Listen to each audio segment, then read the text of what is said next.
7 p.m. Yeah. Call the Planning and Development meeting of May 12th, 2025 to order. Christine, can we please call the roll? St.Charles. Here. Folk. Here. Bongard. Here. Munt. Here. Gem. Here. Spellman. Here. Trillis. Wirball. Here. Vester. Here. Weber. Here. Okay, so we first have, first order of business is the omnibus vote. Weber will move. Second. Okay. Chris, can I please call the roll? St.Charles. Yes. Folk. Yes. Bongard. Yes. Gem. Yes. Spellman. Yes. Wirball. Yes. Vester. Yes. Weber. Yes. Okay, omnibus passes. Our first order of business with community and economic development, we have Russ Colby coming up to present Historic Preservation Commission recommendation to deny certificate of appropriateness for demolition of 217 Cedar Avenue. Yes, good evening. This item was discussed by the committee back in December. The committee had tabled the item and requested that staff and the Baker Church explore some alternate concepts to potentially meet the church's interests while still retaining the Judge Berry House. Staff met with the church representatives and discussed three potential scenarios, which I'll just walk through briefly. First, there was discussion regarding the potential purchase of the site by the city. The church was open to selling the combined property that was previously marketed for development, which includes the entire block of the parking lot and both houses. The conclusion from those discussions was that there was not support or budget for the city to purchase the combined property at the appraised value of the combined site. Second, we looked at alternate options to meet the church's parking needs. So, for example, if the city could assist with providing some additional parking nearby in exchange for the Berry House being retained. However, the Berry houses still need to be sold, and there's a concern that that house may not sell for a price that's acceptable to the church under that scenario. And finally, the concept of moving the house was also discussed. The church-owned parking lot to the north of Cedar Avenue was offered as a potential location if a developer could be found to undertake a project there that would incorporate the house on the site. However, the concern is there's a limited number of potential developers who might want to undertake that type of project and relocate the house. So based on the conclusion of the discussions, the church representatives requested to return back to the committee for consideration of their COA request to demolish the house. In discussions with staff, if the COA for demolition is recommended for approval, the church is open to providing a 90-day time frame for interested parties to consider and propose relocation of the building.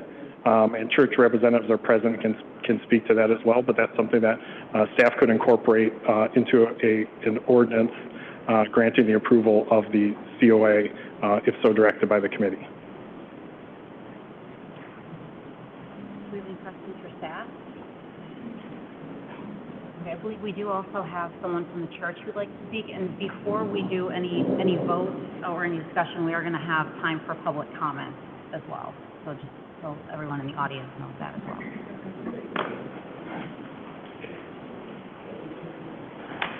Thank you again for the opportunity to be here this evening. I'm Brian Harris. I am the chairman of the property committee for Baker Memorial United Methodist Church. And this is not a job that I do by myself. I'm simply the chairman. And that there are all of the committee members except for one are not here tonight, or is here tonight, and she is traveling and could not be here. But I'd just like all of the members of the Baker congregation here to stand up, please, in support of our request. And many, many others we know have reached out to mayor and the council members in asking for this demo permit. It has been a journey for us. Thank you. And, you know, after the meeting in December, we again regrouped and worked diligently with your staff, as was just mentioned by Mr. Colby.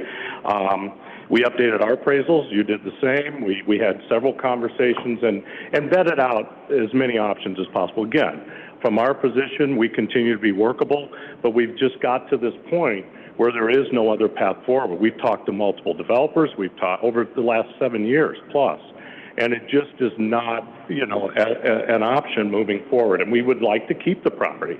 And as the property owner, we would like for the highest and best use after all of this time and all of this vetting out, which is to have a community and church parking for the next generation, which it's been for many decades. And we'd like to enhance that and continue it moving forward. So we are asking the City Council to approve the demo permit for us to move forward with our long-term cooperation with the city. We want to continue to do that.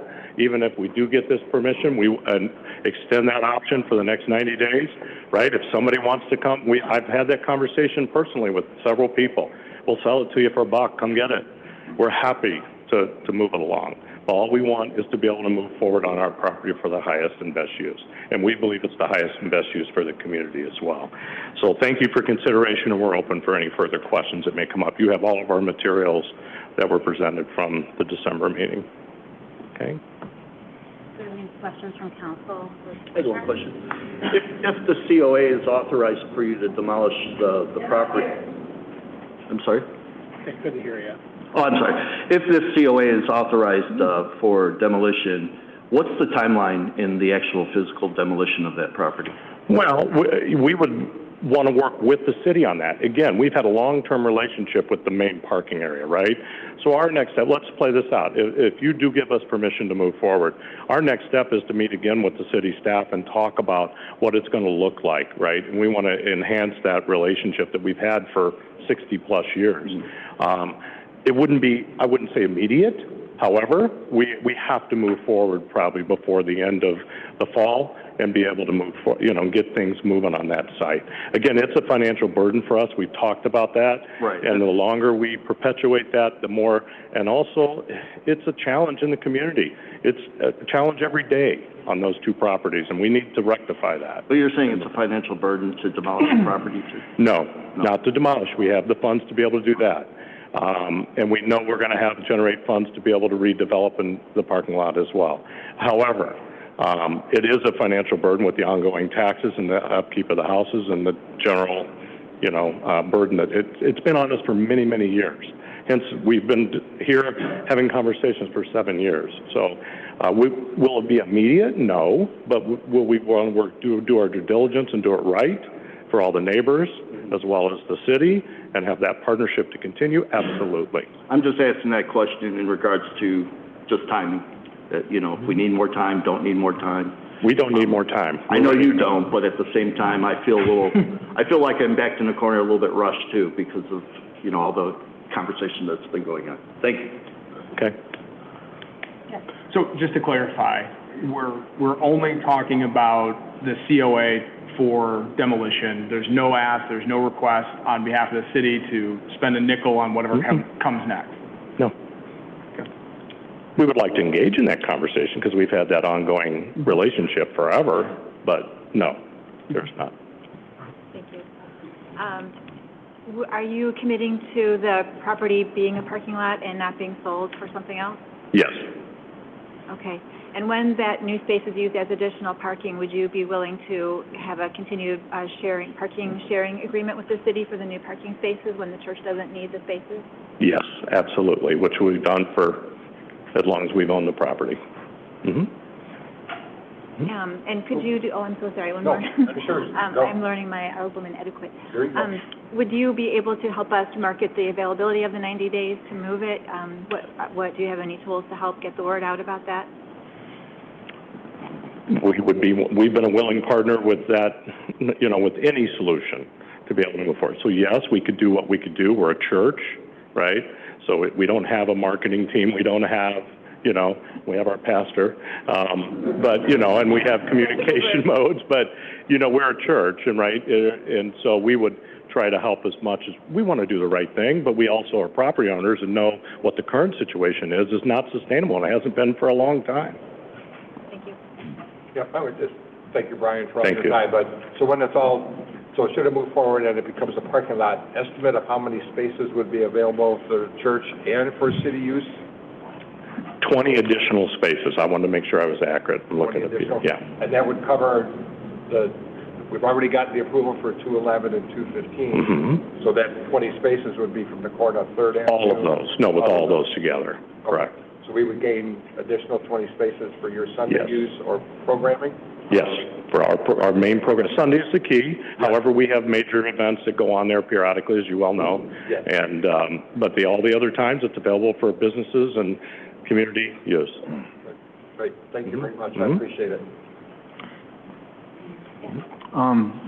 Dr. Harris, have you heard from any businesses on their preference as to see what they'd like done? Because you said it would be an enhancement for them. Have any of them commented on, please keep, please leave, or anything like that to the church specifically?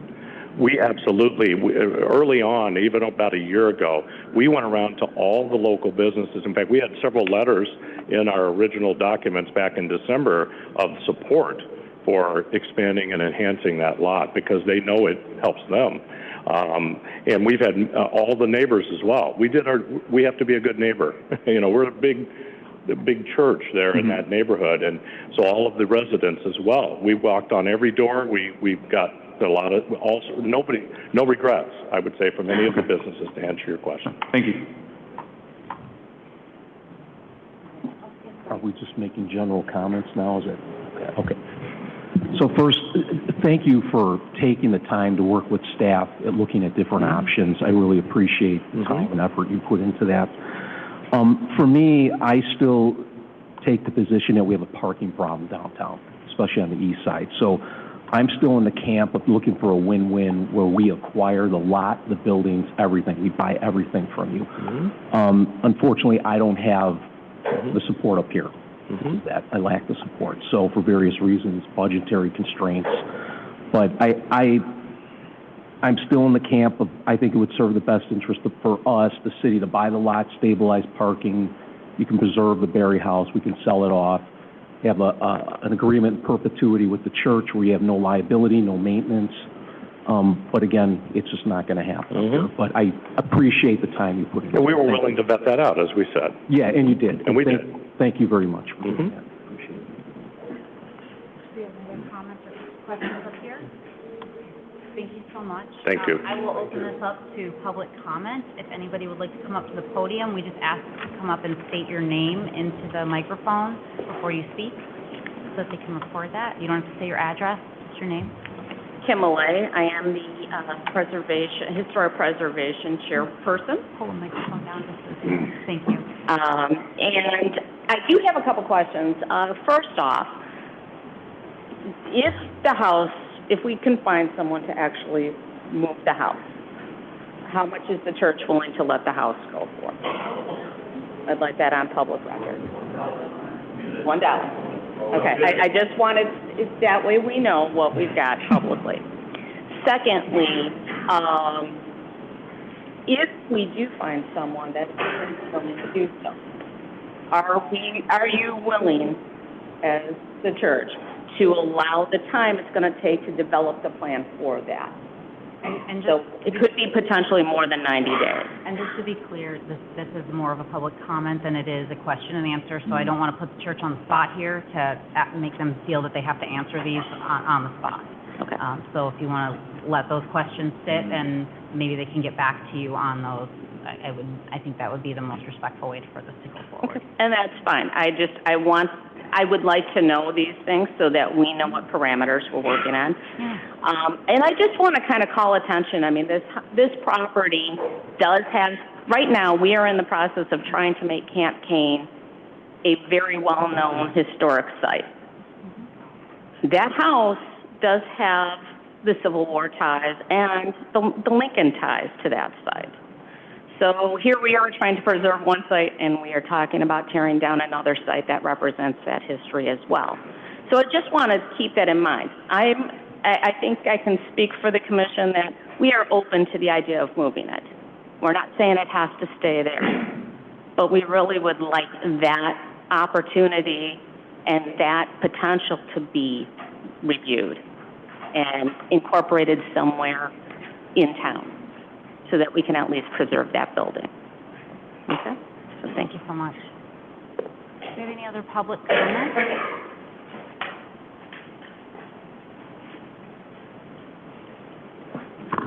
Steve Gibson, former Historic Preservation Commission Commissioner, ex-Pat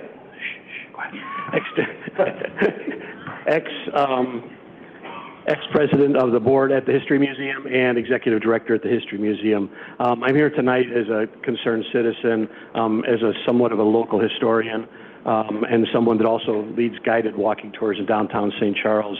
I love this city and I love everything about it, but I think there's some things that still need to be considered as you make what I think is going to be a very momentous decision this evening.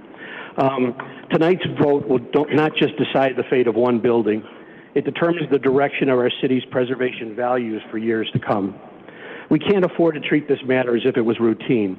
This is precedent setting. The Judge William D. Berry House has stood for 180 years. It was home to the first president of the Kane County Bar Association, a 3-term county judge, a committed abolitionist, 7-time campaign manager for St. Charles' own General Farnsworth, and a civic leader who helped define this city and actually found the Republican Party in Kane County and Illinois. If that doesn't qualify as historically significant, then we must ask, whatever could?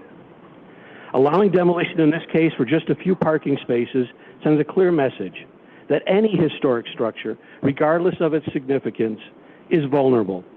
Vulnerable to disuse, vulnerable to delay, and ultimately vulnerable to destruction. This would not be an isolated act, it would be a roadmap. But there's another way. This doesn't need to be a fight between history and faith, between preservation and progress. We can serve both. The Judge Berry House has earned a place in Landmarks Illinois' 2025 Most Endangered Historic Places in Illinois list, and that opens the door to expert guidance, funding opportunities, real estate marketing resources, and thoughtful reuse plans. We're not asking the church to shoulder this burden alone, and I suppose at this point I feel like I should say I'm not. I'm actually offering to help, and we're asking for more time. Wendell Phillips, a Boston attorney and a noted abolitionist from the beginning of the 20th century, once said, "The heritage of the past is the seed that brings forth the harvest of the future." We lose more than wood and stone when he demolished this house. We lose a story that belongs to all of us. We lose yet another connection to the ideals and imperfections that have shaped this city. There is no emergency tonight. The house has stood for 180 years, 90% of that time as an active residence, and it can stand a few more months while we work toward a better solution. Let's form a working group, church representatives, city staff, Landmarks Illinois, and residents, and explore adaptive reuse options that meet everyone's needs. You have the opportunity tonight to reaffirm your commitment and the city's commitment to preservation, community partnership, and thoughtful leadership. I thank all of you for your time and service, and I do thank the church also for taking the time to treat this in the manner that they have, and I know it's been a delay and hard to take, but those are my remarks. Thank you. Thank you.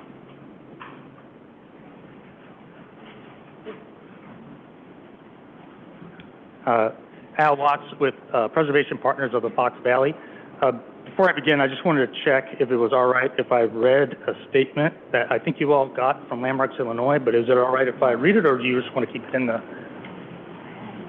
If you don't have it, then I will read it, if that's all right? Okay. So this is from Landmarks, Illinois. It is not from me or Preservation Partners of the Fox Valley.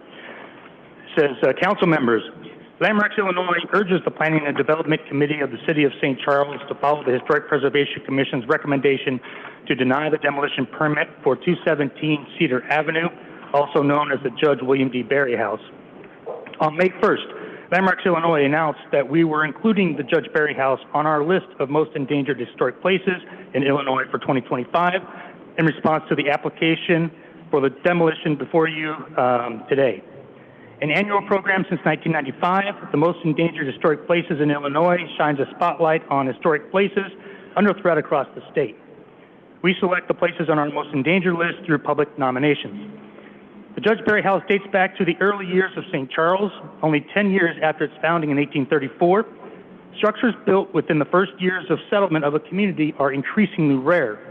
Although this house looks different now than it did historically, its changes over time reflect how it has evolved with St. Charles. It retains its overall form and could be restored to its original appearance. It would be a true shame to lose a historic building that has witnessed so much of St. Charles' history for something as mundane as a parking lot. The Judge Berry House is in prime location, was identified in 2017 as structurally sound, and has high potential for rehabilitation and reuse.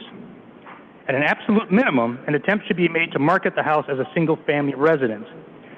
I offer the expertise and resources of my organization to support a preservation outcome for the Judge Berry House, including our grant programs and network of professionals experienced in the reuse of historic buildings.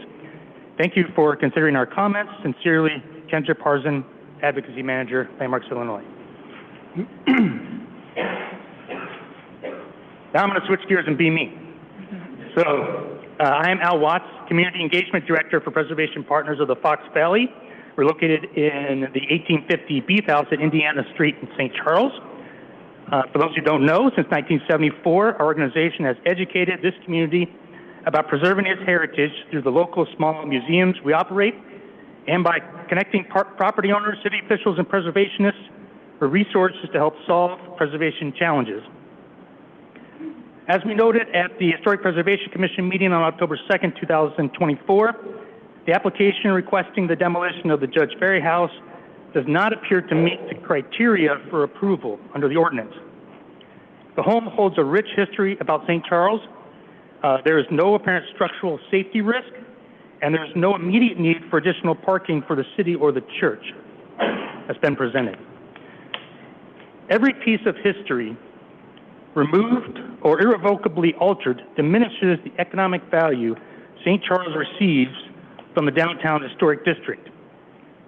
So when a significant piece of history like the Judge Berry House is at stake, great care should be taken to make sure that its loss is in the best interest of the future of the city, because demolition is permanent. Now, in the owner's view, the demolition of the Judge Berry House is in its best interest, and I can understand and appreciate that. The question in front of you today is that in the best interest of the future of St. Charles? Now, our organization reviews two basic criteria when confronted with the possible demolition of a historic structure. And let me be clear, we are not always for or against demolition. It depends on the circumstances. And in this case, what we normally do is look at its historic value, and I think Steve Gibson explained that pretty thoroughly, and that's probably in your information as well today. But the second thing that we do is we look at the property's opportunity for reuse. Because to be quite frank, if it cannot be reused, it has absolutely no value and no incentive to anybody to rehabilitate it if it can't be reused for something. So let's take a look at the Judge Berry House. It has a high likelihood of being reused. It is in a prominent place in St. Charles and appears to be structurally sound. Now, of course, we have no idea how much work it might need, but I can tell you we have definitely seen properties in much worse condition than this one is in get rehabilitated. The Beef House is one perfect example. Adding to its potential for reuse is that it actually has time. There is no imminent problem that demolition of the Judge Berry House will solve. The owner will need to recapture parking if and when one of their other parking lot is redeveloped, but I'm not aware of any plans that are pending at this moment. So there's not an immediate need for the demolition of this house. Of course, we understand the owner has pressing financial challenges that it must address. Demolition is their preferred option, is not the only one. Losing this 181-year-old historic home before it's absolutely necessary seems to be much worse for the future of St. Charles than the benefit of more parking. So it's in your guys' hands, this committee, to decide if the demolition of a piece of St. Charles history that can be reused is not threatening any new economic development is in the best interest of the future of St. Charles. Thanks. Thank you. Thank you. Do we have any other public comments? Please. My name is Karen Lando, and I own the building at 201 Cedar Avenue, which is the bookend of the Berry House. My building was built after the Berry House. It was built in 1853, and the Berry House was, of course, built, I believe, 10 years before that. But it was built by the same family, the same man. And when I bought the building, my husband and I bought, it's called, right now it's Pepard Design and the PEP line. And I have wonderful tenants. And when my husband and I purchased the building in 2000, we knew that the building needed a lot of work. We wanted to take it back to its original design, which is the national period. We did spend a lot of money doing this. But what we found out was that that building was so unbelievably structurally sound that that 1826 Victorian that we lived in Geneva at the time was nowhere near as sound as this one is. And I can tell you that if you visit it now, you'll still be able to see some of the trees that hold that building up. When we did all of the structural work on the building, there was very little, it was mostly decorative. We took a porch off that was not there. We took the porch that someone had put on off. Most of the things we did, we re-roofed. We put, took all the roofs off, put one roof on, because we really believe that we're here for 10 minutes in the scheme of things. And we wanted to leave it better than when we found it. Over the years, I've put a little bit more money into it. We did landscaping and things, but I don't count that because it's not the building. I had to replace a couple of air conditioners a couple of years ago. But other than that, that building is sound as can be. My building also had stucco on it, just like the Berry House does now, but this was removed in the early 1970s. And the picture that I think you've seen a lot of the Berry House shows it when it was stone originally, and so was mine. The great-granddaughter of the builder came to visit me in 2000 and wanted to know if she could see it. And then she told us the story about her grandfather. I firmly believe that I've lived in, well, since 1983, I've lived in Geneva and St. Charles. And I love both towns. What drew us to this, my husband had accepted a position in Aurora, Illinois. But we really loved St. Charles and Geneva because of the historic additions to the town. If you go down Main Street today, if you look at the buildings that are there, so many of them have been there since the beginning. It's a river town where every single settler came. My building was used and it's documented very well as part of the Underground Railroad. I really hate to see it come down.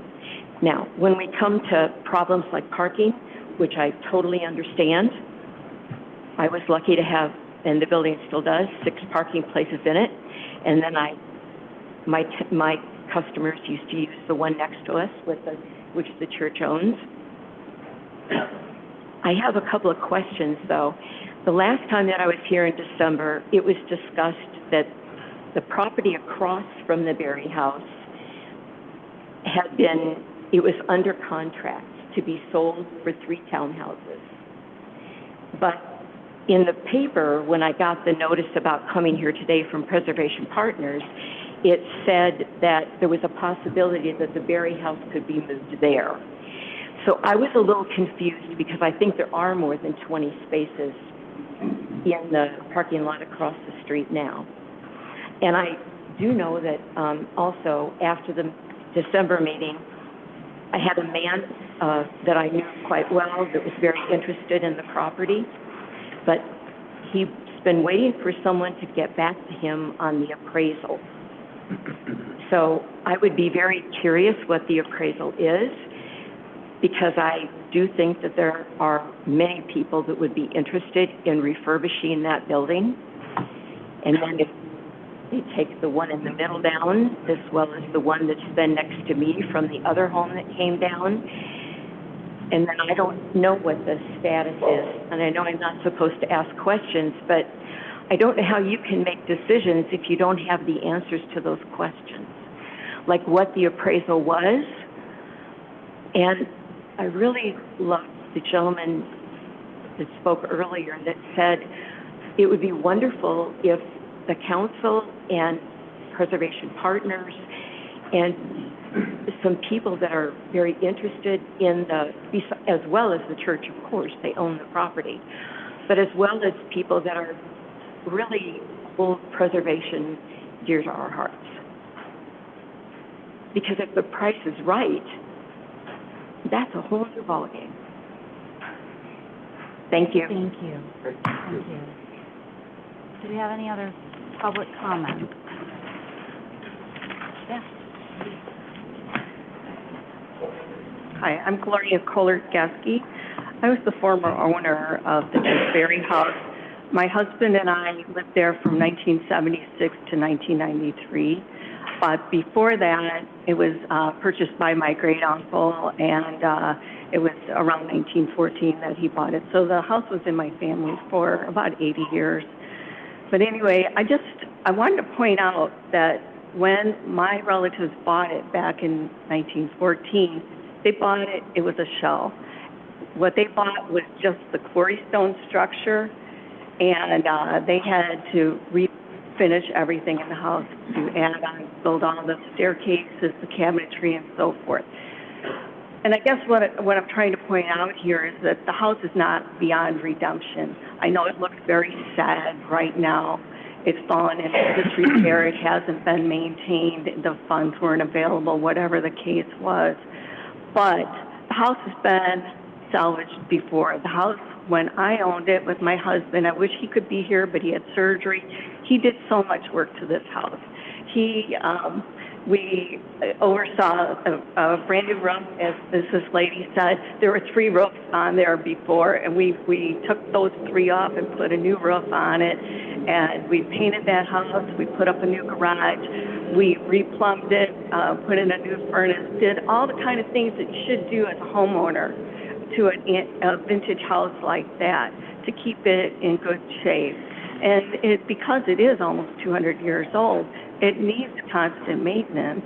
But I guess that what I wanted to just say today is that I really want the city and the church to continue to look for a buyer for the house to save the house. There's just too much history. And for me, as a lifelong resident of St. Charles, 3rd generation, it's just sad every time you see a building come down. And they tore down my old high school, Mount St. Mary's. It's houses now. You know, there's still the park is there, but you know, you lose that. You lose the history of St. Charles. You lose the history of this town when you start tearing down buildings, especially a building that is so structurally sound that it could be saved. It just needs some cosmetic work. So that's really what I wanted to point out today, and encourage the city and the church not to give up on this building, and that they would consider, you know, looking for another way to save the house. Thank you. Thank you. Thank you. Do we have any other public comments? Please.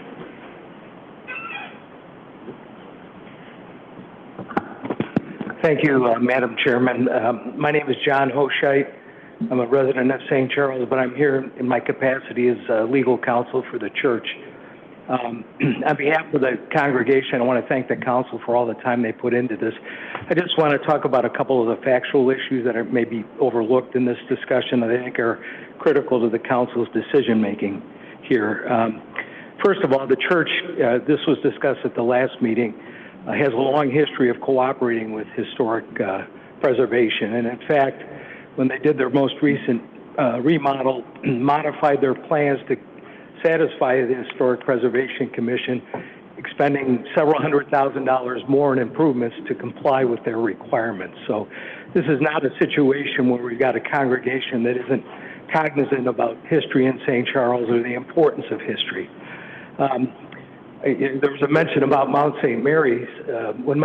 Those of you that lived in town at that point remember when Mount St. Mary's was removed and ultimately the Viewpoint subdivision was built, the Farnsworth Mansion was taken down. Probably one of the most historic structures in town. And at that point, many people in the group here today supporting historic preservation coordinated an effort to try to save the building. That wasn't economically feasible, but the bricks were stored somewhere with the theory that it would ultimately be rebuilt by Langham Park. The challenge, of course, is that there aren't resources to do that. Now, if we had unlimited resources, we as a community would support that.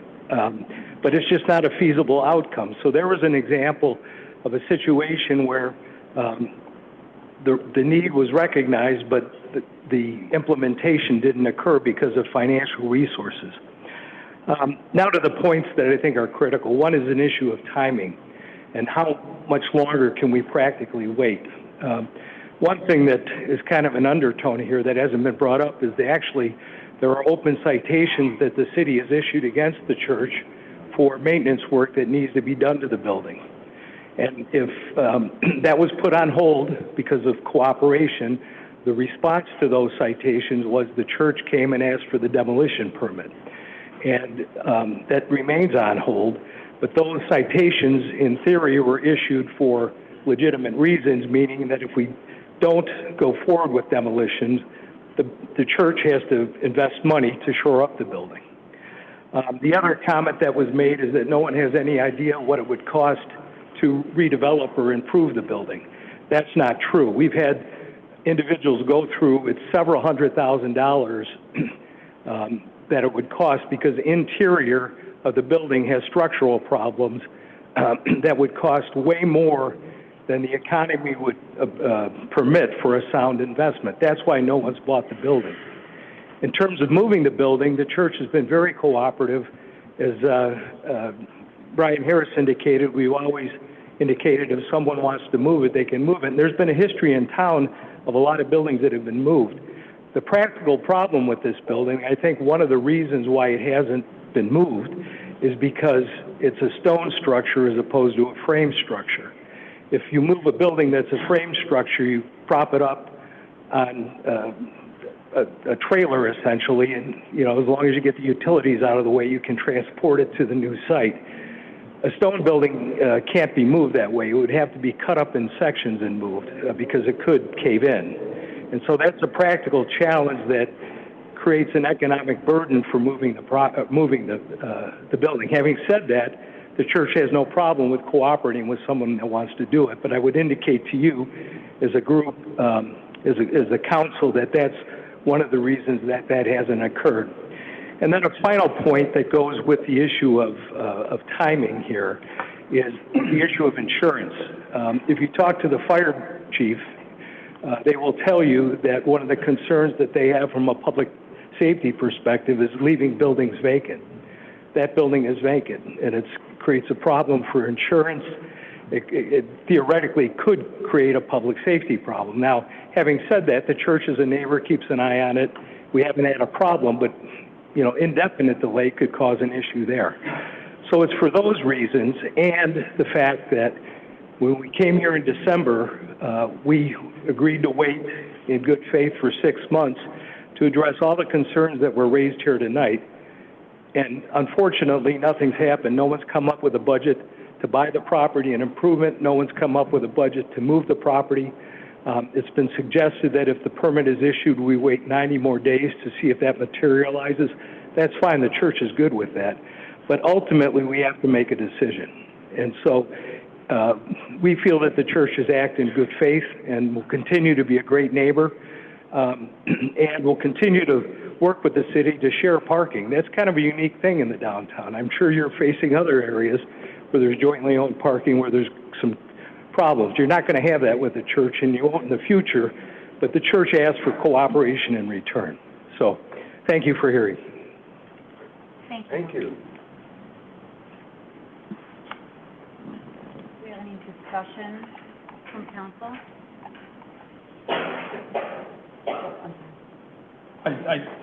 Russ, oh, sorry. Hi, my name is Paul McMahon. I live at 3rd Avenue in Chestnut. I have a historic house. We know that the community at large is known for its historic charm. People come here. I bought a house 40 years ago. It's in the historic district because of its historic character. It's a big point. This house is in the historic area. To your point a second ago, it's a companion piece to the Pepline house or the Collins house. It's a kitty corner from the Dunham Hunt house. I think the city has worked with the Dunham Hunt house over the years to help with some of the preservation issues. I heard that there's an offer to the church to buy it, but it's not adequate. I think there's a lot of investigation that can happen along those lines of whatever that offer is, if the city could help supplement that in some way. There's got to be a way that the city can work with the church to save this. It's a 180-year-old building. It's got historic value to President Lincoln.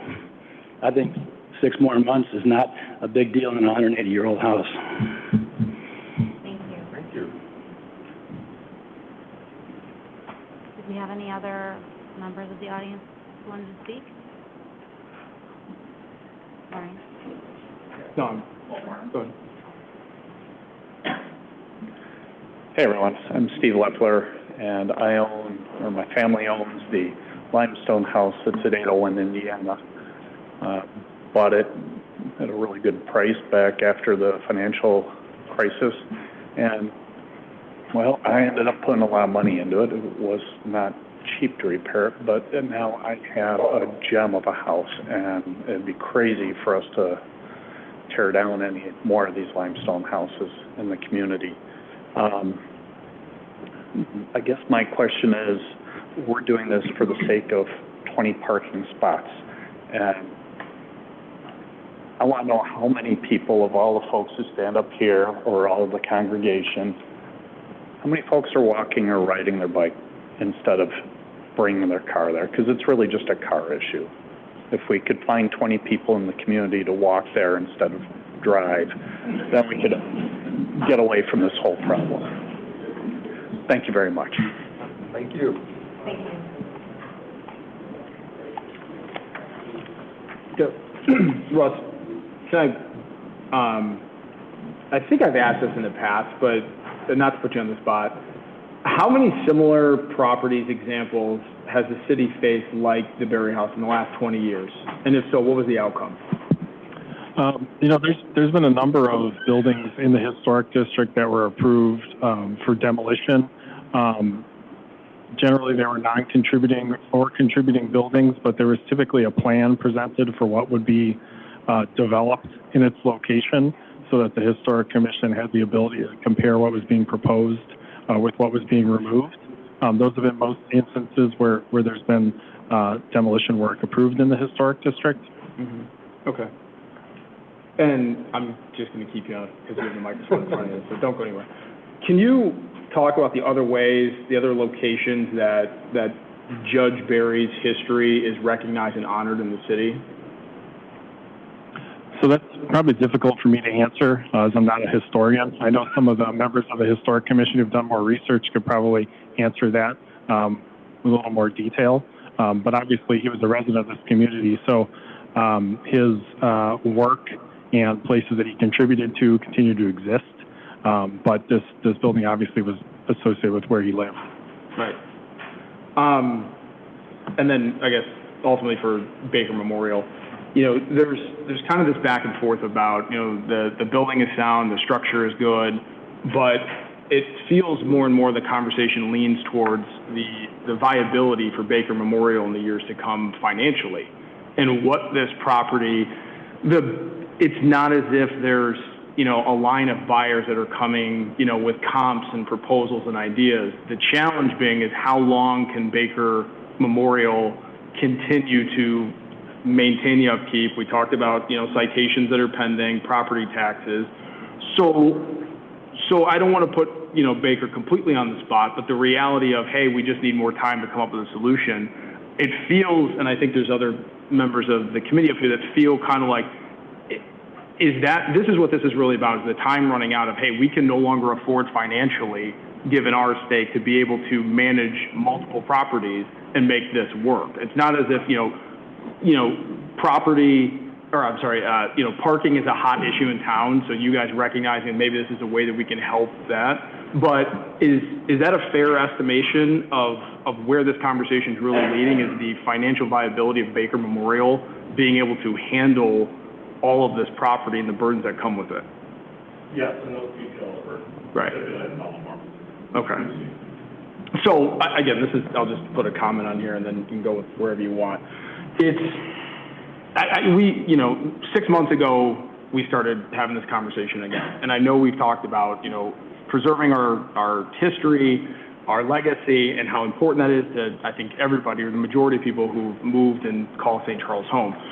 Balancing that ultimately with a community of people who are here today, who are facing serious hardships, and which one are you going to try and put forward? We don't go around knocking down buildings, very often. And that's not to say that we're we're interested in, steamrolling history and not being sensitive to it. At the same time, recognizing Baker Memorial is not a convenience store, and the people that make up this community and the arguments that they are making are valid. And how long do we keep kicking this can down the road before you're in a position where I'm not sure what other options there are? So this is not an easy one, and I know we've spent more time. I'm certainly not in favor of kicking this out another 6 months and seeing who might show up, because I'm fearful that what we see today is what we're going to see come Christmas. So.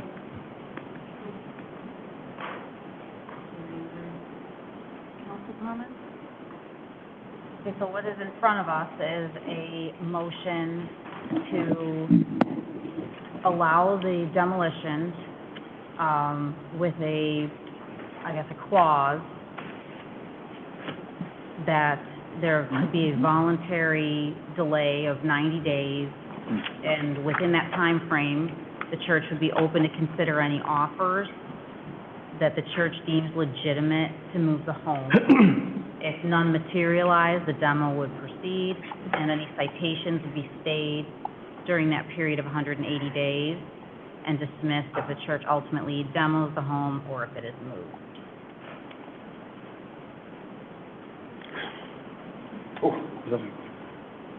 That's the motion that we Well, have? that's within the motion. Within the motion, Yeah. okay. So we have the clarification just on that. So the motion would be to allow the demolition of 217 Cedar. With that stipulation. With a 90-day stipulation to consider somebody buying it to move the home. And then you would continue or proceed with whatever demolition of both the 215, 211, and 217 Cedar property. Just to be clear, that would be mid-August, correct? It's 90 days. Is that the motion as you understand it? As I understand it, do I have that right? Is that your motion? Yeah. I'll second that. Okay, so we have a motion by Gem and a second by Weber. Can we call the roll, Christine? Kulkaitis, No. Folks, Yes. Baumgart, Yes. Gem, Yes. Spellman, Yes. Wirball, No. Fester, No. Weber. Yes. You get a count on that? 5-4. 4. 5-3. 5-3. 5-3. So that passes with a yes. You were just basing the votes. So that passes with a yes, which means it's going to move to council on the 19th? The 19th. On the 19th. Yep. So this will go to council on the 19th for final approval. Okay? We'll move on to the next item on the agenda, and that is recommendation regarding the St. Charles Housing Trust Fund allocation for the Kane County Affordable Housing Fund. Have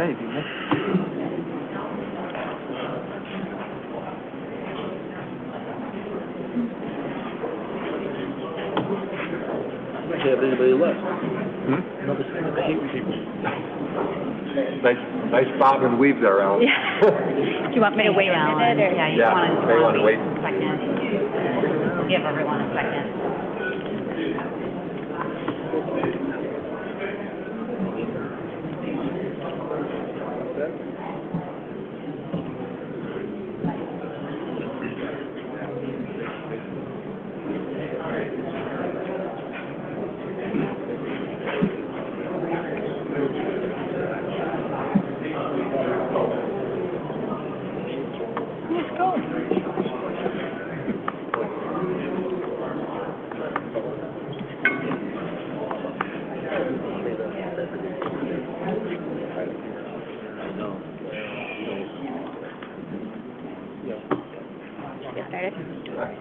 Okay. Thank you. Last month, the topic of the city's participation in the Kane County Affordable Housing Fund was discussed at this committee as part of the housing update. So we are now bringing this item forward for a recommendation. The Kane County Affordable Housing Fund provides gap financing for the preservation and development of affordable housing in Kane County. The fund is a combination of federal funds distributed to Kane County and the St. Charles Housing Trust Fund. The city has participated in the county fund since 2018.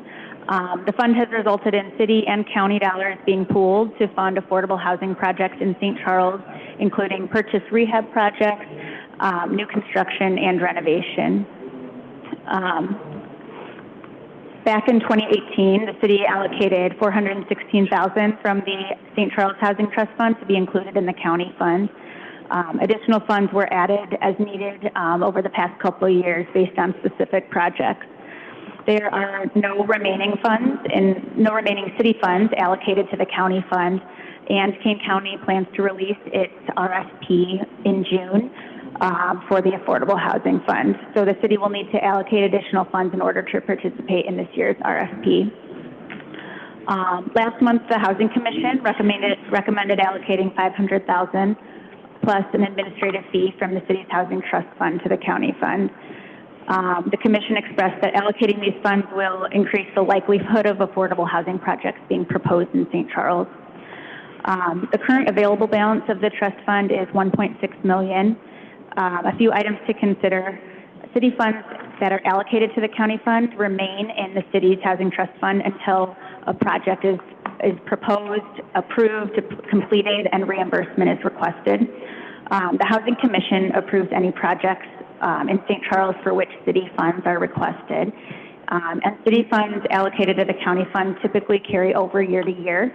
However, there's an option to limit the allocation to 2025 only.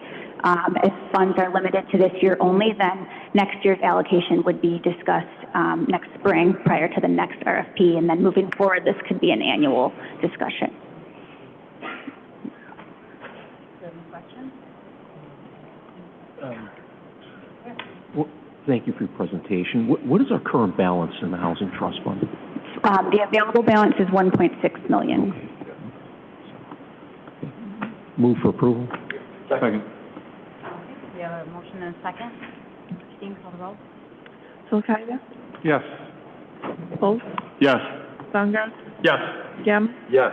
Spellman? Yes. Wirball? Yes. Fester? Yes. Weber? Yes. Thank you. Motion passes. Thank you very much, Alan. Thank you, Ellen. Now we have item C, recommendation proposing establishment of dormant special service area number 71, Munhall Glen. Hello, Ms. Chairperson and alderpersons. In the city of St. Charles, there are over 350 private stormwater management ponds. These are the responsibility of various homeowner associations or commercial owner associations to maintain. The Community Development Department monitors these ponds, and if they're being neglected, we'll notify the appropriate owners associations, owner association or the private owner, and inform them of their responsibility to maintain the pond. Many of these ponds are located within dormant special service areas, which are small taxing districts, so that if the responsible parties do not perform the required maintenance, the city has the option, but not the obligation, to activate the special service area and begin collecting taxes just in that area to perform required maintenance. There's a number of subdivisions and developments from the last decade that have been created, but the process of setting up the dormant SSAs was not completed, and so we're starting to turn some attention to creating dormant SSAs where they're lacking. And we're starting with the Munhall Glen subdivision, which is a residential subdivision on the city's east side. If this is approved by the council next week, what you would be doing is voting to set a public hearing date, which would be 60 days after the next council meeting. Before that public hearing date, community development staff would send out notices to all of the property owners, and we put a notice in the newspaper informing people that the city is considering creating this dormant SSA and notifying them of their opportunity to come to that public hearing, which would be set for a city council meeting in mid-July. At that public hearing, people would have an opportunity to express concerns or objections. The public hearing would be closed, and then that would be followed by another 60-day period during which time property owners would have the option, if they so choose, to file a petition. The law establishes how many people would have to sign a petition, basically 50% or more, and if that happens, then the city could not establish the SSA. But if there is no petition, or if fewer than 50% of the eligible people don't sign a petition, then after that second 60-day period, you would vote on creating the dormant SSA. And I guess my last point is just to emphasize, it's a dormant SSA. It would not levy any taxes in the first or second year, or perhaps for a few decades. The only time that taxes would be collected within that SSA is if at some point in the future, the people responsible for the stormwater management facilities were failing to do their responsibility. Any questions? Yes. I do have a question. Thank you, Madam Chair. Bruce, out of the 370, how many are kind of in the world of there's issues going on right now?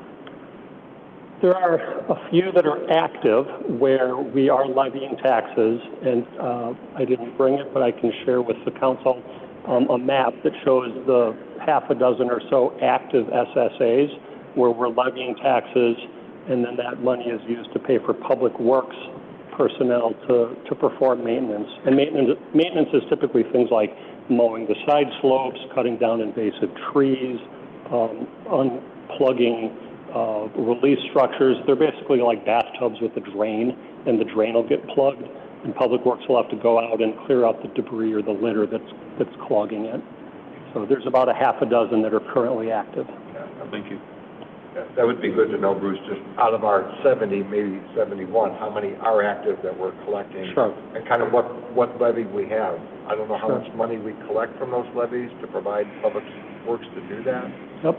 So, the reason I ask is I've had a discussion with the people that are on Artesian Springs who somehow think that the city of St. Charles has a gate that they open and lower their level when it rains. Yeah. And I finally convinced them that we do not have a gate. It's gravity. So, but yeah, that'd be great to know what we currently have in place. Thank you. With One Hall Glen not being completely complete, why are we starting with them now?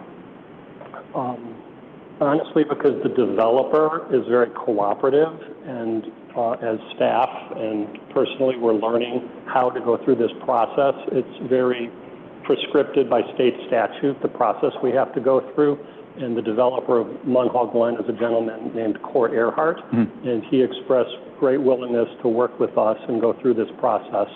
Once I know the process to establish these dormant SSAs, our intention is to then work on I'm going to say about a dozen or so other developments from the last decade that also need to have dormant SSAs established. I just want to make one comment. Little history lesson. I lived in Harvest Hills now for 22 years, and part of the reason why I'm sitting up here and there's a woman in the back row was because our HOA was threatened with proper maintenance of our ponds, and we were kind of in a panic. We worked it all out, but I know exactly what you're talking about at this point. So yeah, I would make a motion to approve if so. Second. A motion and a second. There's a motion by Besner, second by Wirball. Okay, there. That's fine. Okay. Yes. Volk, Yes. Bongard, Yes. Gem, Yes. Spellman, Yes. Wirball, Yes. Besner, Yes. Weber. Yes. Okay, motion passes. Thank you so much. Thank you, Bruce. All right. And do we have any additional public comments separate from the original? Okay. I did have a council comment. I just want to mention that I'd like to raise a request to staff regarding some concerns that I've had from residents about, I'm not sure exactly what to call them, so short-term rentals, Airbnbs. Some residents have come to myself and Alderman Baumgard regarding increased number over the last 5 years or so of these short-term rentals, especially whole home rentals in very highly residential areas. And we'd like to look into exploring ways that we can either get a catalog of those or figure out how to manage the coexistence in zoning, licensing, other ways where we can address the concerns that our residents have with that, but also allow what that does for us from a travel and tourism perspective. So anything that staff can do to look into that in ways that we can make those things work together would be helpful. Yeah, so just say the committee discussed this topic about 6 years ago, and at that time there was no direction to proceed with an ordinance, but we can provide some background information for the committee at an upcoming meeting to discuss some potential options if there's an interest in pursuing any type of code amendments. Wonderful, thank you so much. Do we have any other council comments tonight? Okay. I just want to add a couple of announcements for the day. So we do have, this is National Police Week, May 11th through the 17th, where we pay tribute to and extend our deep gratitude to those who have served and protected our communities. Wednesday, May 14th is the Police Memorial Charity Basketball Game at Thompson Middle School at 6 p.m., and that benefits the Special Olympics of Illinois. And on Friday, we have Cop on a Rooftop, which is on both the east and west side at Dunkin' Donuts. So if you want to stop by between 6 and 11 a.m., you can also support the Special Olympics of Illinois and get yourself some Special Olympics swag. And on Friday is Ride Your Bike to Work Day. So if you're not riding your bike to work all week, it's Ride Your Bike to Work week, but Friday is Ride Your Bike to Work Day. Chair, So, I have one more yes. question for staff. Is there an opportunity we can get any type of update on Whole Foods, as community members have been just curious as to progress, opening dates, anything? I don't know if this is the meeting for it, but something rather soon would be greatly, I think, appreciated. Yeah, I can provide a quick update. Staff is also getting a lot of questions from residents about when it's going to be opening. So the update is that staff is in communication with the new store manager, which is going really well. Whole Foods has received their temporary occupancy permit. So you did see probably a couple weeks ago they started posting jobs. They told us that they had over 1,000 applicants apply, which I think is just an enormous amount of people when you work at Whole Foods. As far as the opening goes, they are not ready to release a date yet. They just want to be a little bit further along, but they did tell us that they do plan on issuing a press release by the end of the month with that date, and that they would let the city know in advance of that. Great. Thank you. A follow-up to that, you may have said it and I might have missed it. You said they had 1,000 applicants. How many jobs are they actually hiring for? Last time I looked, they had about 50 or so. Oh, okay. And I don't know if it helps, Derek, but I was down there today by our stadium, and now in their front windows that face the parking lot, they've now erected 2 very large coming soon signs, in addition to we're now hiring. So I don't know if that helps, but get a lot of questions, as we all are, so. Should be right around the corner. Yep. Any other comments? Okay, with that, Motion to adjourn? Second. And a second. Motion by Gem, second by Bongard. Please call the roll. Solkada? Yes. Folk? Yes. Bongard? Yes. Gem? Yes. Solomon? Yes. Wirball? Yes. Fester? Yes. Weber? Yes. We're adjourned. Thank you so much.